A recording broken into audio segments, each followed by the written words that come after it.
नमस्कार, मैं हूं संजय शर्मा। आप देख रहे हैं 4 PM news network. Supreme court के चीफ जस्टिस धनंजय यशवंत चंद्रचूड़ जी का जन्मदिन है। मुझे उनकी याद आई तो मैं आज कुछ बातें माननीय न्यायमूर्ति और माननीय न्यायालय के विषय में करना चाहूंगा। देखिए, न्याय वो नहीं होता जो अदालत से मिलता है। न्याय वो होता है जो जनता में संदेश दिया जा सके कि हाँ, वास्तव में न्याय हो रहा है। और इस दौर में, लोकतंत्र के इस दौर में, जब आवाजों पर पहरे लगे हों, जब बोलने पर पाबंदी हो, जब सरकारें तानाशाही रवैये पे आ जाएं और जो बोले और जो लिखे उसको मटिया मेट करने पे तुल जाएं, ऐसे में केवल उम्मीद की किरण हाई कोर्ट और सुप्रीम कोर्ट बचते हैं। मैं खुद भोगा हूं, जो मैंने खुद महसूस किया है, आज मैं उसका कुछ शेयर करना चाहता हूं। और ये भी कहना चाहता हूं कि जस्टिस चंद्रचूड़ के आने के बाद कम से कम मेरे जैसे पत्रकारों के अंदर हिम्मत आई है कि अगर मेरे खिलाफ या मेरे जैसे किसी भी बोलने के खिलाफ गलत तरीके से कोई कार्रवाई होगी तो मुझे अब भरोसा जगा है कि सुप्रीम कोर्ट में कम से कम न्याय मिलेगा। इससे पहले के दौर बताता हूँ। पत्रकारिता का, यूट्यूब का जब दौर शुरू हुआ था, तो मैं कई बार बता चुका हूँ, मैं उन सब चीज़ों को रिपीट नहीं करूँगा। बहुत बहुत परेशानियां मेरे सामने आई। मुझे लगता था कि मैं पत्रकार के साथ साथ एक्टिविस्ट भी रहूं। अगर समाज में कुछ गलत दिख रहा है तो मैं बोलूं। कोरोना चल रहा था, कोरोना की पहली लहर आई थी और मजदूर निकल पड़े थे सड़क पर। वो पहला दिन मेरी जिंदगी में, मेरे हृदय में इतना दर्दनाक सीन देखने वाला मुझे याद नहीं आ रहा मैंने कब इतना दर्दनाक हादसे देखे होंगे। लोगों के पैरों से खून निकला था। वो रात में सो नहीं पाया। अगले दिन से मैं जिस सोसाइटी में रहता हूँ, हम लोगों ने तय किया लगभग 1000 पैकेट बनाएंगे और रोज लोगों को पानी देंगे, खाना देंगे। समस्या ये आई कि बन तो रहा था, बांटने कौन जाए, लोग डर रहे थे। 45 दिन तक ईश्वर ने मुझे वो ताकत दी कि मैं अपनी गाड़ी में वो पैकेट भरता और 45 दिन तक कंटिन्यू मैं उन लोगों को खाना और पानी देता। मैंने ईश्वर को धन्यवाद दिया कि उसने मुझे एक माध्यम दिया। एक बड़ी घटना घटी कि जिस समय WHO की रिपोर्ट आई थी कि थूकने से कोरोना फैलता है, उसी समय जब लगभग 50 केस थे तो उत्तर प्रदेश में पान मसाला को प्रतिबंधित कर दिया गया था, क्योंकि आप पान मसाला खा के कहीं पे भी थूकते हैं। पान मसाला कंपनी बहुत बड़ी कंपनियां होती हैं, हजारों करोड़ रुपए महीना कमाती हैं। और जब 50,000 केस हो गए, लोग तड़प तड़प के मरने लगे, तो उन कंपनियों की लॉबिंग हुई। IAS अफसरों को जिस तरह मैनेज किया जाता है मैनेज किया गया और अचानक एक दिन पान मसाला खोल दिया गया। उस कोरोना दौर में खोल दिया गया कि आप अपना धंधा चलाइए। मैं हाई कोर्ट गया और तब मैंने पहली बार महसूस किया कि हाई कोर्ट को लेके भी कुछ कितने संशय हैं। मैं इलाहाबाद पहुंचा, लेकिन बहुत बढ़िया तैयार हुई थी। मेरे दोस्त हैं हैदर, मोहम्मद हैदर, उन्होंने तैयार की थी। हम लोगों ने मिल के बैठ के स्टडी किया था, तैयार किया था। हाई कोर्ट में मैं गया तो मुझसे कुछ लोगों ने कहा कि वो वकील करो जो जज साहब के करीबी हो। मैं चौंका कि हाई कोर्ट में ये सब क्या होता है। तो मुझसे कहा गया कि हाई कोर्ट में जज साहब का भाई, भतीजा, बेटा अगर प्रैक्टिस कर रहा हो तो उसको वकील कर दो। मेरे लिए ये शॉकिंग खबर थी। मैंने वो रिट दायर करी। पान मसाला कंपनियों ने मुझे अप्रोच किया जैसे करते हैं। मैंने मना किया कि रिट वापस नहीं होगी। और मैं आज इस फोरम से बहुत दुखद तरीके से ये बात कह रहा हूँ कि 2-2.5 साल हो गए, मेरी रिट तो खारिज नहीं हुई, मगर सनी देओल की जो पिक्चर आई थी अदालत की ऊपर जो थी टिप्पणी, तारीख पर तारीख, तारीख पे तारीख, आज तक वो रिट चल रही है। वाक्य मेरा और भी बीता। कुछ सरकार की उत्पीड़न की कार्रवाई थी, मुझे हाई कोर्ट जाना पड़ा। तब मैंने देखा कि एक धारणा समाज में बनी है।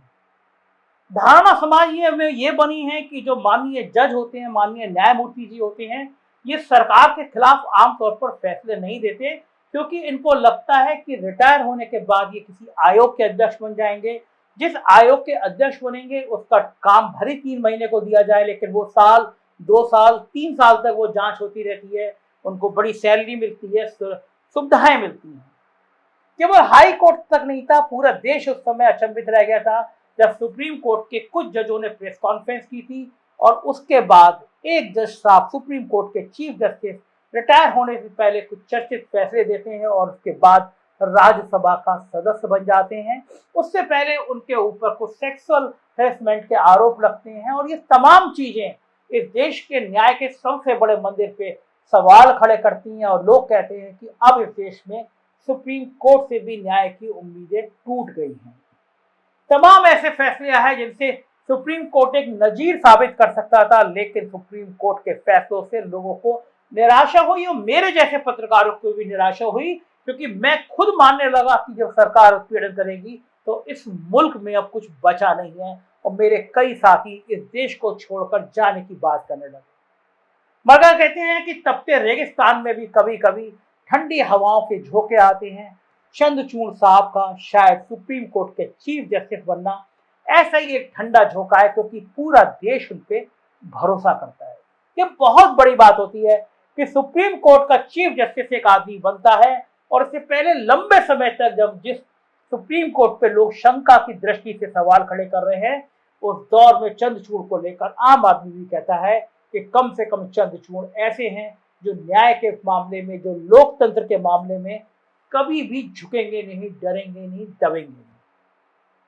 भारत के 50वें मुख्य न्यायाधीश जिनका कार्यकाल 2 साल तक का है, उनका नाम धनंजय यशवंत चंद्रचूड़ है। उनके पिता यशवंत विष्णु चंद्रचूड़ भारत के 16वें मुख्य न्यायाधीश थे, जिनका मुख्य न्यायाधीश के रूप में कार्यकाल अब तक का सबसे अधिक माना जाता है, जो 7 साल 4 महीने का था। चंद्रचूड़ जी की माता प्रभा चंद्रचूड़ एक विशिष्ट और विख्यात संगीतकार थी। ये बात बहुत कम लोग जानते होंगे। 1998 से मार्च 2000 तक चंद्रचूड़ जी भारत के अपर सॉलिसिटर जनरल रहे और 1998 में वरिष्ठ अधिवक्ता की उपाधि से नवाजे गए। 29 मार्च 2000 में ही 40 साल 4 महीने की आयु में, इतनी छोटी उम्र में माननीय न्यायमूर्ति जी बॉम्बे हाई कोर्ट के न्यायाधीश के रूप में नियुक्त हो गए। 31 अक्टूबर 2013 को चंद्रचूड़ जी इलाहाबाद उच्च न्यायालय के मुख्य न्यायाधीश के रूप में बने। चंद्रचूड़ जी उच्चतम न्यायालय में पहुंचे 13 मई 2016 को और उनके सब दोस्त उनको डैनी के नाम से संबोधित करते हैं। उनके मित्र जो हैं उनसे कहते हैं तुम डैनी की तरह रखते हैं। शाकाहारी है चंद्रचूड़ साहब। न्यायालय में वो एकदम संयत रहते हैं, मुस्कुराते रहते हैं, कठिन से कठिन परिस्थितियों में भी अपना संयम नहीं खोते हैं। और देखिए, जब वो सुप्रीम कोर्ट के चीफ जस्टिस बने, शपथ ली, तो उन्होंने एक लाइन में सारा कुछ कहा। ये लाइन सुनिए। कैसे देश के लोगों को आप भरोसा दिलाएंगे कि किस तरीके से न्यायपालिका उनके साथ है? मेरे कार्य से देश के लोगों को, नागरिकों को मैं विश्वास दिलाऊंगा, शब्दों से ही केवल नहीं पर कार्य से। इस एक लाइन ने को भरोसा दिलाया देश को कि कम से कम अब लोकतंत्र जिंदा रहेगा। मैं आपको एक बहुत मजेदार बात बताता हूँ। एक मुकदमा चल रहा था, सुनवाई के दौरान में वादी के अधिवक्ता ने संविधान के द्वारा बनाए गए एक विधान को, कानून को अनुचित और संवैधानिक, ये कहा कि संवैधानिक कहते हुए बड़े उत्साह से बहस कर रहे थे। वो उस सुनवाई में चंद्रचूड़ जी ने बड़े हल्के से मुस्कुराते हुए पूछा कि आप जिस क्षेत्र से आते हैं उस क्षेत्र का सांसद कौन है। अधिवक्ता थोड़े घबरा गए, उनको आइडिया नहीं था कौन एमपी है। तो चंद्रचूड़ जी ने हंस के कहा कि अपने सांसद से मिलकर पूरे इस कानून में संशोधन करा लो, क्योंकि कानून में संशोधन तो सांसद जी संसद में करेंगे। और सब लोग मुस्कुरा दिए। ऐसे तमाम दृष्टांत हैं जिसमें कठिन से कठिन विधिक बिंदुओं को चंद्रचूड़ जी द्वारा बड़े आराम से, सहजता से, सरलता से निर्णय दिया और दूरगामी न्यायिक सिद्धांत प्रतिपादित किए। निजता के अधिकार के संबंध में इस आधार की संवैधानिकता को चैलेंज करते हुए दाखिल किए गए जस्टिस के एस पुट्टास्वामी के न्याय निर्णय को माननीय न्यायमूर्ति के द्वारा बहुमत से अलग जाके अपना पृथक न्याय निर्णय देते हुए निजता के अधिकार की जो व्याख्या की वो वास्तव में सराहनीय है और जितनी उसकी तारीफ की जाए कम है। उनकी असहमति विश्व भर के विधि शिक्षा के प्रमुख संस्थानों में व्यापक रूप से पढ़ाई जाती है और उस असहमति निर्णय वास्तव में निजता के अधिकार पर एक शोध के रूप में साबित हुआ है। इलाहाबाद उच्च न्यायालय के न्यायाधीश रहते हुए रिट संख्या 4818/2011 नैतिक पार्टी बनाम उत्तर प्रदेश सरकार एवं अन्य के न्याय निर्णय में प्रजातंत्र में विरोध प्रतिवाद की इसकी प्रासंगिकता और आवश्यकताओं को इंगित करते हुए स्पष्ट किया उन्होंने कि यदि प्रजातंत्र में विरोध के फलस्वरूप शासन और प्रशासन के द्वारा कोई भी अवैध कार्रवाई की जाती है तो वो माननीय न्यायालय के परिवीक्षाधीन होगी और विधि विपरीत होने पर माननीय न्यायालय के द्वारा ऐसे कुप्रयासों को खंडित किया जाएगा, दंडित किया जाएगा।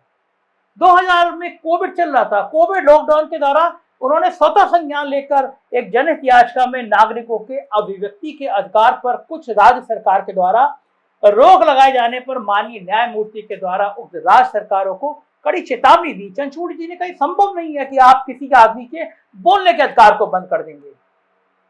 इस उनके फैसले ने पूरे देश के हर राज्य के डीजीपी को निर्देश दिया।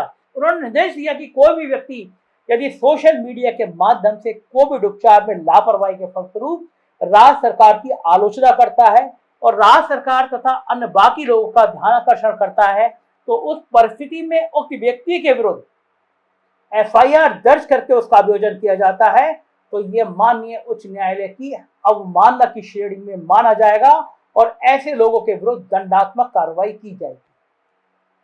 चंद्रचूड़ जी द्वारा रिपब्लिक टीवी के मुख्य संपादक अर्नब गोस्वामी, आपको याद होगा, वो आए थे और उनको जमानत आदेश देते हुए उन्होंने कहा कि अभिव्यक्ति की स्वतंत्रता राज्य सरकारों के द्वारा उक्त स्वतंत्रता का हनन करने हेतु आईपीसी के प्रावधानों का दुरुपयोग किए जाने और जनपदीय न्यायालयों के अधिकारों के संबंध में भी दूरगामी निर्देश उन्होंने दिए, जो कि आज तक प्रभावी है। साबरीमाला मंदिर न्याय निर्णय में महिलाओं के अधिकारों को बताते हुए उन्होंने महिलाओं के मंदिर प्रवेश निषेध को अवैध और भेदभावपूर्ण मानते हुए इस पूरे मामले को असंवैधानिक दर्जा दिया। इस आदेश के विरुद्ध पुनरीक्षण याचिका माननीय उच्चतम न्यायालय के एक बड़ी पीठ के सामने सूचीबद्ध है। चाहे सेना के प्रकरण हो, चाहे पर्यावरण से जुड़े मामले हो, श्रमिक प्रकरण हो, संवैधानिक बिंदु हो, निशक्तों के अधिकार हो, चाहे कामकाजी महिलाओं के अधिकारों की बात हो, चंद्रचूड़ जी द्वारा हर विषय पर अपने न्याय निर्णय के माध्यम से अपनी उत्कृष्ट शैली, कार्यशीलता एवं न्याय सिद्धांतों पर सटीक पकड़ को प्रदर्शित किया और आने वाले समय में देश की शासन प्रणाली में सबसे विशिष्टतम न्यायपालिका के मुखिया के रूप में देशवासियों को बहुत उम्मीद जताई। मैं ये मांग करना चाहता हूं, हो सकता है ये मेरा वीडियो वहां तक पहुंचे, उनके मित्रों तक पहुंचे, उन तक पहुंचे। एक डर है इस देश में, पत्रकारों को, लेखक को, कवियों को, सामाजिक कार्यों से करने वाले लोगों को डर है। आप तंत्र के का कुछ भी सच दिखाएंगे तो आपके ऊपर ढेर सारी कार्रवाई की जाती है। पुलिस की एफआईआर दर्ज करा दी जाती है, आपके पड़ोसी से कहा जाता है मुकदमा कर दे, आप कोई खबर दिखा रहे हैं तो उस खबर से पीड़ित आदमी से कहा जाता है मुकदमा कर दे। एजेंसियां जांच करने पे बैठा दी जाती हैं, कहीं ईओडब्ल्यू की जांच करा दी जाती है, कहीं इंटेलिजेंस की जांच करा दी जाती है, कहीं ईडी की जांच करा दी जाती है, और कुछ नहीं मिलता तो इनकम टैक्स से नोटिस भिजवा दिए जाते हैं। मैं एक अनुरोध करना चाहूंगा चंद्रचूड़ जी से कि इस देश में आपने इतिहास रचा है। आप सुप्रीम कोर्ट के वो जज हैं जिसने 130 करोड़ लोगों की भावनाएं समझी हैं, उनका मर्म समझा है। एक व्यवस्था करा दीजिए। इस मीडिया में, मीडिया से जुड़ा हुआ व्यक्ति हूँ, पत्रकार हूँ, इस नाते आपसे अनुरोध करना चाहता हूँ, एक व्यवस्था सुनिश्चित करा दीजिए कि कोई भी सही मायनों में पत्रकारिता करते हुए शख्स को अगर सरकारें परेशान करती हैं, अगर ईओडब्ल्यू परेशान करता है, अगर ईडी परेशान करता है, अगर इनकम टैक्स बेवजह नोटिस भेजता है, तो कम से कम आप अपने स्तर से ये सुनिश्चित करें कि ये जो कार्रवाई की जा रही है, ये नोटिस भी दिए जा रहे हैं, क्या वो इसलिए दिए जा रहे हैं कि वो व्यक्ति सच बोलने की हिम्मत कर रहा है। और एक काम और करें, क्योंकि मशीनरी उनकी है, अगर आप आदेश देंगे, सरकारों से रिपोर्ट मांगेंगे तो संभव नहीं होगा। पत्रकारों के मामले, एक्टिविस्ट के मामले, कवियों के मामले, लेखक के मामले आए तो सुप्रीम कोर्ट के मौजूदा जज से तत्काल जांच कराइए कि क्या ये जो नोटिस दिए गए हैं ये बाकी लोगों को भी दिए जाते हैं या केवल उन पत्रकारों को दिए जाते हैं जो सच बोलने की हिम्मत करते हैं, जो सच कहने की हिम्मत करते हैं। अगर आप ऐसा करेंगे तो यह लोकतंत्र बच पाएगा। जो डर से, जो खौफ से हम लोग जीते हैं, मेरे जैसा पत्रकार जीता है, मैंने तमाम मैंने बाधाएं झेली हैं। सच बोलने की एक तरफ कीमत दी जाती है कि आप करोड़ों रुपए ले लीजिए, मत बोलिए, और सच बोलते हैं तो तमाम परेशानियां सिर के ऊपर बिठा दी जाती हैं। तो चंद्रचूड़ जी आए हैं, 2 साल का कार्यकाल है, मुझे लगता है ये 2 साल भारतीय लोकतंत्र का सबसे मजबूत काल होगा। ये देश बदलते हुए देखा। उनका कार्यकाल तब तक है जब तक 2024 में नई सरकार नहीं है बन जाती। तो मुझे यकीन है कि चुनाव में भी धांधलियां जो होती हैं वो रोकी जाएंगी, लोकतंत्र की आवाज मजबूत की जाएगी, किसी भी राज्य में किसी पत्रकार का उत्पीड़न होगा, वो चंद्रचूड़ जी को मेल करेगा, खत लिखेगा, तो कम से कम न्याय होगा। इससे बेखौफ होकर से 130 करोड़ के देश में, लोकतंत्र में लोग अपनी बात कह सके, सच कह सके। कम से कम ये डर ना हो कि अब इस मुल्क को हम छोड़ के चले जाएं, ये मुल्क रहने लायक नहीं बचा। आपको जन्मदिन की बहुत सारी शुभकामनाएं चंद्रचूड़ जी। इतिहास लिखा जाएगा तो लिखा जाएगा कि आज दौर में, अंधकार के दौर में आप उस लौ की तरह टिमटिमाए हैं, इस लौ की तरह जले हैं जिसने इस देश में एक भरोसा जताया है कि लोकतंत्र फिर मजबूत होगा। आपके फैसले इस देश की आत्मा है और मुझे यकीन है ये 2 साल में आप इस लोकतंत्र को एक और मजबूत मुकाम तक ले जाने में जरूर कामयाब हो जाएंगे। शुक्रिया, थैंक यू।